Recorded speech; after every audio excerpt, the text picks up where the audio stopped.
Nyamita boyere ODM.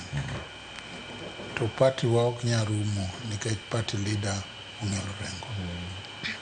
Party nigi structures, nigi framework, nigi jomorite be. Nitie deputy party leaders, nitiere secretary, nitiere jomo orito kenge mopogore opogore. Omiyo party bro dhi mbele. All right. Party bro dhi mbele. Party en party ma ok nitiere manoganda joluo kende.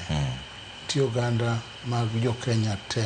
Okay. Nikech a national party. Sawa. Omiyo weche ma jomoko wacho manono eko miwacho go. Ni party rumo nikech baba onindo. Okay. Mano ok nyalre. Erokamano jokama kumiwa seche en saa 3 wang'e chap wadonjo weche manyien. Professor Prof Ojienda men senator ma Kisumu, Honorable Mark Nyamita men jaod bura ma Uriri gi Silas Jakakimba manen jakony Raila machon. Wadwoko nu erokamano kumiwa seche wang'eni weche ng'eny monego benu loso sani koro wadwore mondo wuogi wambe wadhi yo moro machuok podwogo to pod wan gi weche manyien kendo wabiro go mbaka gi